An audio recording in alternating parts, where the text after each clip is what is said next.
नमस्कार दोस्तों। 2004 की अपनी अंडमान यात्रा के दौरान हम चारों बाल बाल कैसे बचे, इस वीडियो में हम आपको बताने जा रहे हैं। आपका स्वागत है प्रकृति का जायका विद सरोज सुनील चैनल पर। 1997 में हमने पहला कलर टीवी खरीदा था। उसी समय डिस्कवरी चैनल पर एक सीरीज आई रेजिंग प्लेनेट के नाम से, जिसके 10 एपिसोड प्रसारित हुए। टीवी पर ये सभी एपिसोड हमने बड़ी दिलचस्पी से देखे। इनमें से 2 के टाइटल थे अर्थक्वेक और टाइडल वेव। तब क्या पता था कि 7 साल बाद धरती इस कदर कहर बर पाएगी कि हमें सबसे बड़े तीव्रता वाले अर्थक्वेक और सुनामी दोनों का ही मात्र आधे घंटे के भीतर सामना करना पड़ेगा। धरती के इस भारी प्रकोप से हमारी जान कैसे बची? हमारे कौन से मित्र थे जिन्होंने हमें 3 दिन तक ढूंढवाने का प्रयास किया? किन्होंने हमारे लिए मन्नतें और दुआएं मांगी और नया जन्म मानकर बर्थडे केक काटा? यह पूरी कहानी हम बताएंगे इस वीडियो में। वीडियो बहुत ही रोचक होने वाला है, कोई भी पार्ट मिस मत कीजिएगा, बने रहिएगा इस वीडियो में हमारे साथ अंत तक। शुरुआत करते हैं सन 2004 के 17 दिसंबर की शाम से, जब हम अपनी पत्नी सरोज, बड़ी बेटी तन्वी और छोटी बेटी सृष्टि के साथ नई दिल्ली से जीटी एक्सप्रेस पकड़कर चेन्नई के लिए रवाना हुए। 19 दिसंबर की सुबह चेन्नई पहुंचने पर हमारी पहली प्राथमिकता थी उसी दिन शाम के समय प्रस्थान करने वाली नानकवरी शिप का टिकट पाने की। विंडो खुलने से पहले ही पहुंच जाने का फायदा यह हुआ कि हमें ए क्लास केबिन, जिसे डीलक्स क्लास भी कहते हैं, का टिकट मिल गया। आपको जानकारी के लिए बता दें कि यह वही जहाज है जिस पर 1997 में रिलीज हुई फिल्म इश्क के अंतिम दृश्यों को फिल्माया गया था। टिकट मिल जाने के बाद हमने चेन्नई की प्रसिद्ध मरीना बीच की सैर की और फिर शाम को चढ़ गए नानकवरी शिप पर। 4th फ्लोर पर स्थित डीलक्स केबिन में अटैच्ड बाथरूम के साथ सिर्फ 4 बर्थ ही थे, इसलिए हम चारों के लिए यहाँ पूरी प्राइवेसी थी। डेक पर खड़े होकर शिप को हार्बर से पुश किए जाने का दृश्य देखना रोमांचित कर देने वाला था। 6th फ्लोर पर डाइनिंग हॉल था, जहां सर्व किया गया खाना हमें अच्छा लगा। लगभग 60 घंटे की समुद्री यात्रा करने के बाद हम पहुंच गए पोर्ट ब्लेयर। पोर्ट ब्लेयर में हमने मनी ऑर्डर भेजकर यूथ हॉस्टल के लीडर रूम की बुकिंग पहले से ही करा रखी थी। हमने 26 दिसंबर के भूकंप और सुनामी को जिस तरह से झेला, उसका वर्णन करने से पहले 22 से 25 दिसंबर के अपने एंजॉयमेंट को आपसे संक्षेप में शेयर कर रहे हैं। 22 दिसंबर की सुबह हम पोर्ट ब्लेयर पहुंचे थे। हमारा पहला स्पॉट था अंडमान का प्रसिद्ध सेल्युलर जेल।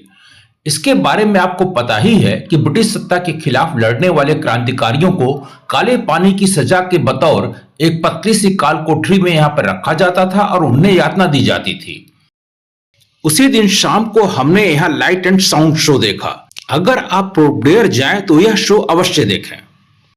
23 दिसंबर की सुबह हम कार्बिन्स कोव बीच देखने गए। यह बीच नारियल के पेड़ों और 3 तरफ से घिरा एक छोटा सा बीच है और साफ सुथरा है। यहाँ पर वाटर स्पोर्ट्स के प्रेमी अच्छी तरह से एंजॉय कर सकते हैं।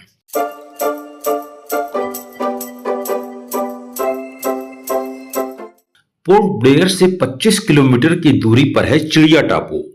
कार्बिन्स को बीच से लौटने और थोड़ा आराम करने के बाद हम लोग शाम को वहां गए। यहाँ पर नाव के पीछे सनसेट का नजारा सम्मोहित कर देने वाला था।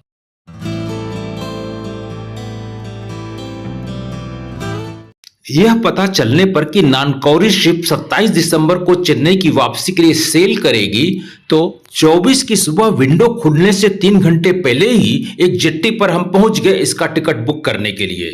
2 दिन बाद ही जब भूकंप और सुनामी आई तो वही रिजर्वेशन काउंटर और जेट्टी तबाह हो गई थी। सुनामी वाले दिन और उसके बाद भी मेरे जहन में बार बार यही ख्याल आता रहा कि अगर भूकंप और सुनामी 24 को आ गई होती तो हमारा इस जेट्टी पर क्या हाल होता, और दोनों बच्चों का भी, जिन्हें हम यूथ हॉस्टल में छोड़कर सुबह सुबह टिकट बुक कराने आए थे। यूथ हॉस्टल में रहते हुए सुनामी आने से 2 दिन पहले हमने नोटिस करना शुरू किया कि बाथरूम में जो नल से पानी आ रहा है उसका रंग लाल है। सुनामी आने के बाद हमने विचार किया कि क्या यह धरती के अंदर पहले से चल रही हलचल का संकेत था। 25 दिसंबर की सुबह हम एक बार फिर पहुंच गए जेट्टी, जहां हमने एमवी किंग नाम के क्रूज का टिकट ले रखा था। पोर्ट ब्लेयर से सटे रास आइलैंड, वाइपर और नॉर्थ बे आइलैंड का भ्रमण करने के लिए।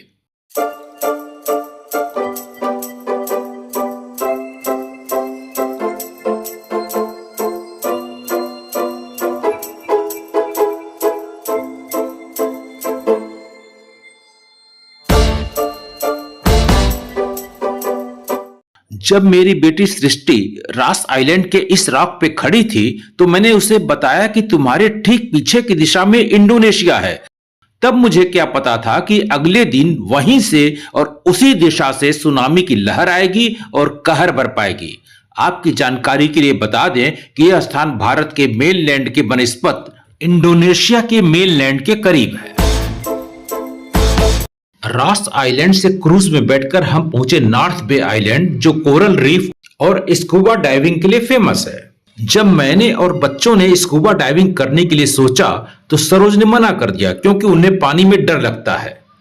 हम तीनों आज तक अफसोस करते हैं कि स्कूबा डाइविंग करने और कोरल रीफ नजदीक से देखने का वह अवसर हमने गंवा दिया।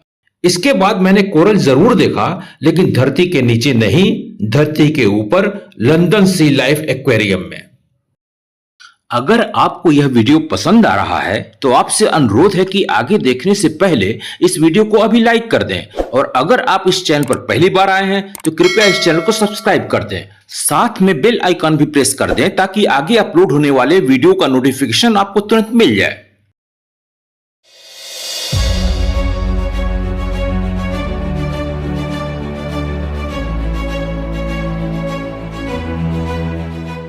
सुबह के 6:30 बजे थे। अभी हम बिस्तर पर ही लेटे हुए थे क्योंकि 4 दिन लगातार घूमने के बाद थकान थी और सुबह 10 बजे के बाद आसपास ही हमने घूमने का प्लान बनाया था। तभी अचानक बेड हिलने का एहसास हुआ। इन्होंने फौरन कहा, भागो, भूकंप आ गया। भूकंप इतना तेज था कि हम सभी गिरते पड़ते बाहर भागे। इसी दौरान छत से 1 फीट की दूरी पर मेरे पीछे एक स्लैब गिरा। उसी हॉस्टल में उज्जैन से आए हुए स्कूली बच्चे भी थे। वे भी सीढ़ियों से गिरते पड़ते बहुत मुश्किल से यूथ हॉस्टल से बाहर निकल पाए। यही मंजर पूरे पोर्ट ब्लेयर का था।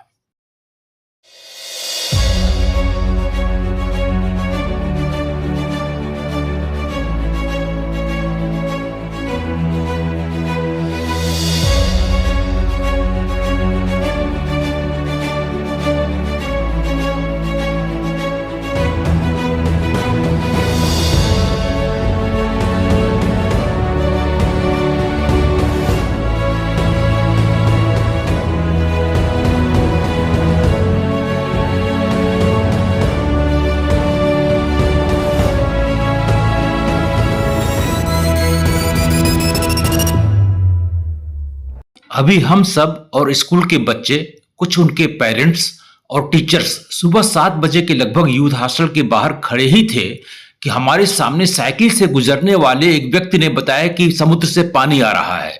यह पानी हम तक तो नहीं पहुंचा, इसलिए कुछ लोगों ने यह मान लिया कि यह अफवाह है। दरअसल यह अफवाह नहीं, सुनामी से उपजी समुद्र की पहली लहर थी। इसी समय यूथ हॉस्टल की ओर से हमें बताया गया कि आप में से 4-5 लोग अंदर जाएं और अपना वैल्यूएबल और इम्पोर्टेंट सामान बाहर निकाल लें। इन्होंने शिप का रिटर्न टिकट, कैश, पानी की बोतल और अपना कोडक का स्टिल कैमरा ले लिया। इसी कैमरे से छत से गिरे उस स्लैब की तस्वीर खींची गई, जिसके कुछ सेकंड के अंतर से नीचे गिरने से मैं बाल बाल बच गई थी। यूथ हॉस्टल के बाहर की रेलिंग भी धराशायी हो गई थी। भूकंप के झटके लगातार आ रहे थे। जब एक और बड़ा झटका आया तो हम किसी बिल्डिंग के ढहने से बचने के लिए पास में ही नेताजी सुभाष स्टेडियम के खुले मैदान में चले गए। इस स्टेडियम से समुद्र का फासला कम ही था। यहाँ हमने सुनामी के पानी की तस्वीर खींची। यह पानी थोड़ी देर पहले स्टेडियम को स्पर्श कर वापस लौट गया था। इसी समय स्टेडियम में अनाउंस किया गया कि सभी स्टेडियम खाली कर दें, यानी खतरा अभी टला नहीं था, एक बड़े खतरे का आगाज था। 26 दिसंबर की सुबह 6:30 बजे जो भूकंप आया उसका केंद्र इंडोनेशिया था। इसके झटके पोर्ट ब्लेयर में बहुत ज्यादा महसूस किए गए। यह भूकंप इंडियन प्लेट के बर्मा प्लेट से टकराने से जन्मा था। रिक्टर स्केल पर इसकी तीव्रता 9.1 दर्ज की गई। अब तो सुनामी आनी ही थी।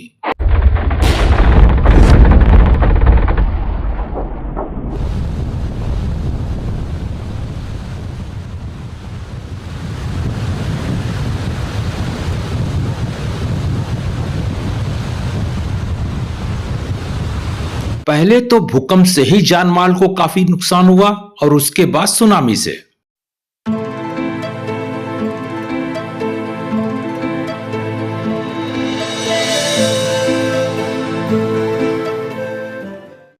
सुनामी की पहली लहर रिसीड करके बीचेस को वीरान कर गई और यह भारी संकेत था दूसरी लहर के अपने भयावह रूप में लौटने का। ये लहरें कहीं 10 मीटर तो कहीं 50 मीटर तक की हाइट लेकर अपने रौद्र रूप में नजर आई।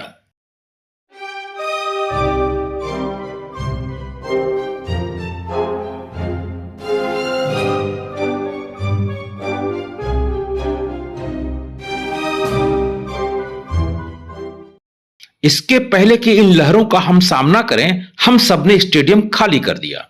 सवाल यह था, हम जाएं तो जाएं कहां? कुएं में जाएं कि खाई में? भूकंप से बचे कि सुनामी से?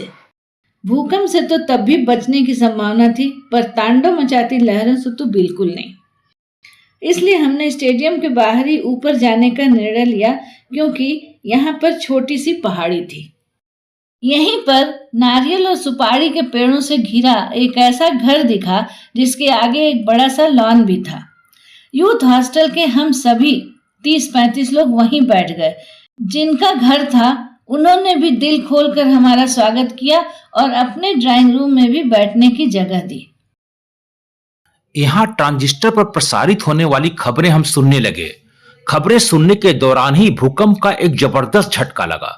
इससे पहले हम गाजियाबाद में रहते हुए 29 मार्च 1999 के 6.8 तीव्रता वाले उत्तरकाशी के और 7.6 तीव्रता वाले 26 जनवरी 2001 के भूकंप को झेल चुके थे। लेकिन 26 दिसंबर 2004 के दिन बड़े छोटे मिलाकर कम से कम हमने 25-30 झटके सहे होंगे। खबरों से हमें पता चला कि सुनामी ने सिर्फ इंडोनेशिया और अंडमान में ही नहीं बल्कि हिंद महासागर से सटे सभी देशों में आफत मचा रखी है। जान माल के नुकसान की खबरें आने लगी। हर न्यूज बुलेटिन के साथ मृतकों की संख्या बढ़ती जा रही थी।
ऐसी खबरों को सुनकर हम सब बहुत उदास और मायूस थे।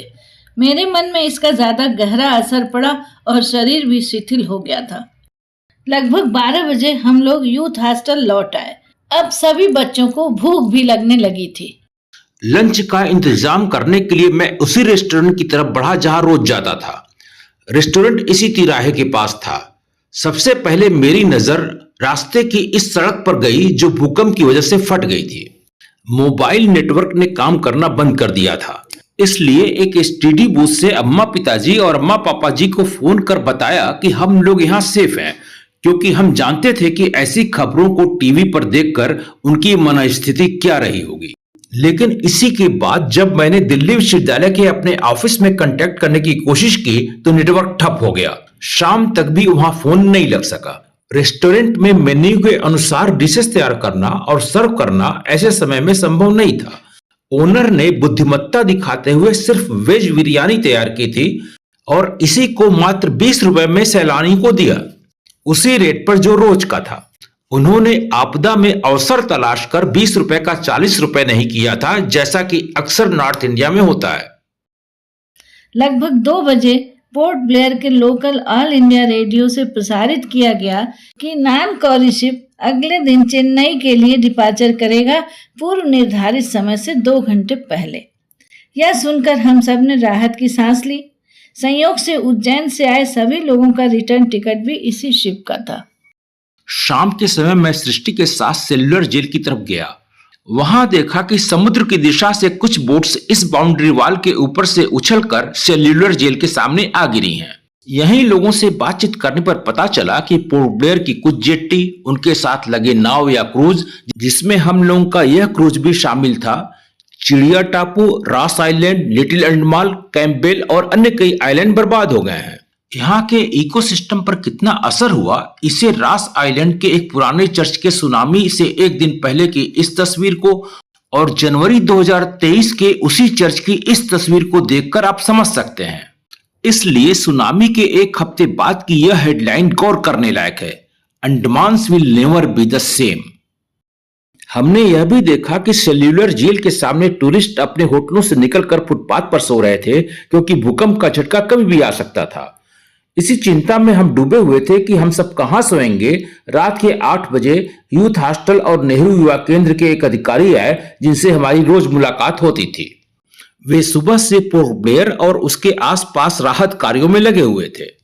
उन्होंने यूथ हॉस्टल के भीतर सोने से मना करते हुए हम सबको लॉन में सोने के लिए कहा। इसके लिए उन्होंने पॉलीथीन शीट्स, गद्दे, चादरें वगैरह भी उपलब्ध कराई। जेम्स ने खतरे की आशंका के मद्देनजर टोली बनाकर रात में पहरा देने का निर्णय किया। उदासी भरे माहौल को बदलने के लिए जब हमने अंताक्षरी खेली, तब जाकर हम लोगों के चेहरे पे रौनक लौटी। शिप में चढ़ने की बात की कहानी से लेकर गाजियाबाद में पहुंचने तक लोगों की प्रतिक्रिया भी बहुत दिलचस्प है, इसलिए वीडियो को अंत तक देखिएगा। और अगर अभी तक आपने वीडियो को लाइक और इससे पहले चैनल को सब्सक्राइब नहीं किया है तो कृपया यहीं कर दीजिएगा, साथ में बेल आइकन भी दबा दीजिएगा। 26 दिसंबर को नानकौरी शिप समुद्र के बीच खड़ा था, किसी जेट्टी या हार्बर पर नहीं, इसलिए वह एक किनारे से टकराने से बच गया। 27 की दोपहर हम लोग 2 बजे सीढ़ियां हटाए जाने से कुछ ही मिनट पहले पहुंचे। शिप में चढ़ने की यह फोटो उसी समय की है। 2 बजे यहां से शिप को नॉर्थ बे और रॉस आइलैंड के बीच ले जाकर खड़ा कर दिया गया। इस बीच ऐसे यात्रियों को नाव से इस शिप तक पहुंचाया गया जिन तक अर्ली डिपार्चर की सूचना नहीं पहुंच पाई थी। उसी नाव में एक छोटी सी सीढ़ी लगाकर इन यात्रियों को चढ़ाया गया। अंततः सूर्यास्त के समय यह शिप पोर्ट ब्लेयर से रवाना हुआ।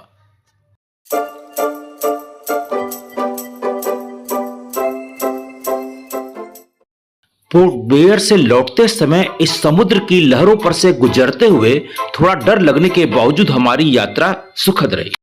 27 की शाम को चलकर 30 दिसंबर की भोर में हम चेन्नई पहुंच गए। उस दिन चेन्नई रेलवे स्टेशन पर जो न्यूज़पेपर हमने खरीदे, पहली नजर हमारी इस हेडलाइन पर गई और फिर इन पर।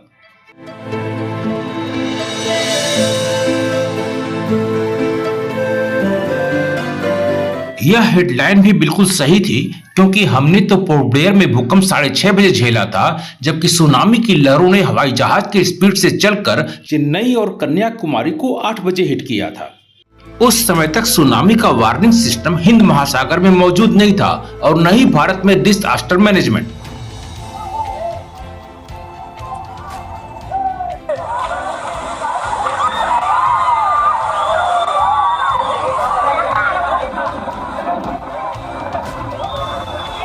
अगर इंडोनेशिया और अंडमान की खबरों के बाद जरा भी सतर्कता बरती गई होती तो इन 1.5 घंटे में भारत के तटीय इलाकों को खाली कराया जा सकता था और हजारों लोगों की जान बचाई जा सकती थी। चेन्नई से ही हमने दिल्ली विश्वविद्यालय के अपने ऑफिस और गाजियाबाद के अपने पड़ोसियों को सकुशल होने का समाचार दिया। जब हम गाजियाबाद पहुंचे, सभी पड़ोसी हमें देखकर बहुत खुश हुए। दीपक की मम्मी ने हमारे सकुशल लौटने की मन्नत मानी थी। उन्होंने हमें इसका प्रसाद दिया। सोनिया ने नया जन्म मानकर मुझसे केक कटवाया। जब मैं दिल्ली विश्वविद्यालय गया तो हमारे कोलिग श्याम कश्यप ने बताया कि वे 26 से 29 दिसंबर तक अपने मीडिया और सरकारी तंत्रों के जरिए हमें बहुत तलाशने की कोशिश की, लेकिन संपर्क नहीं हो पाया। इसलिए वह तब तक किसी अनिष्ट की आशंका से ग्रस्त रहे जब तक कि 30 तारीख को मेरा फोन ऑफिस तक नहीं पहुंचा। 2 साल बाद हम उनके ही परिवार के साथ कश्मीर घूमने गए। उस समय दोनों बेटियां तन्वी और सृष्टि दिल्ली के विवेक विहार स्थित अर्वाचीन भारतीय स्कूल में पढ़ती थीं। टीचर्स और क्लासमेट को भी पता था कि ये दोनों अंडमान गई हैं। इनके सुरक्षित लौटने पर सबने राहत की सांस ली और खुशी जाहिर की। सृष्टि के क्लास में सुनामी पर एक प्रोजेक्ट भी बनाने के लिए दिया गया। चेन्नई और दिल्ली से प्रकाशित इन अखबारों से कटिंग करके और अपना अनुभव शेयर करके सृष्टि ने अपना प्रोजेक्ट पूरा किया। सुनामी वाले ये अखबार आज भी हमारे पास रखे हुए हैं। अब हम आपको यही बताते हैं कि सुनामी से हम बाल बाल कैसे बच पाए। पोर्ट ब्लेयर से सटे 360 डिग्री व्यू में दिखने वाले द्वीपों ने पोर्ट ब्लेयर को बचाने में ढाल का काम किया। सुनामी की पहली मार उन्होंने खुद झेल ली। इससे लहरों की गति और ऊंचाई कम हो गई। जहां हम ठहरे थे, बची खुची लहरें ही वहां तक पहुंच पाईं। दूसरे, यह स्थान ऐसा था कि समुद्र तट से दूरी बढ़ने के साथ साथ उसकी ऊंचाई बढ़ती जाती थी। इसलिए सुनामी की लहरें पोर्ट ब्लेयर के इस हिस्से में सैलानियों को अपनी चपेट में नहीं ले पाईं। तीसरे, डेट और टाइमिंग की वजह से हम बचे। 24 को सुनामी नहीं आई जब हम सुबह 6 बजे रिजर्वेशन काउंटर पर खड़े थे, या फिर 25 को नहीं आई जब हम सब क्रूज से अलग अलग आइलैंड में घूम रहे थे। और जब 26 को सुनामी आई भी तो सुबह 6:30 बजे भूकंप आने के कुछ देर बाद ही। उस समय हम सब किसी बीच या टूरिस्ट स्पॉट पर नहीं थे, क्योंकि 7:30-8 बजे के बाद ही लोग इन स्थानों पर जाते हैं। चौथे, सरोज बाल बाल बची सिर पर स्लैब गिरने के कुछ सेकंड के अंतर से। यह सच है कि धरती अपना प्रकोप समय समय पर प्रकट करती रहेगी। प्रकृति का एक जायका ऐसा भी होता है, इसका अनुभव हमने यहां किया। लेकिन इन सब के बीच इसी धरती पर जिंदगी आगे बढ़ती रहेगी। Life must go on, show must go on. तभी तो हमने भी 2 साल पहले प्रकृति का जायका नाम का यह चैनल क्रिएट किया है और आज सुनामी की अपनी दास्तां आपको सुना पा रहे हैं। कमेंट सेक्शन में जरूर बताइएगा कि यह वीडियो आपको कैसा लगा। इस चैनल को सब्सक्राइब करने और वीडियो को अंत तक देखने के लिए बहुत बहुत धन्यवाद। जिंदगी कैसी है पहेली, हाय कभी तो हंसाए कभी ये रुलाए।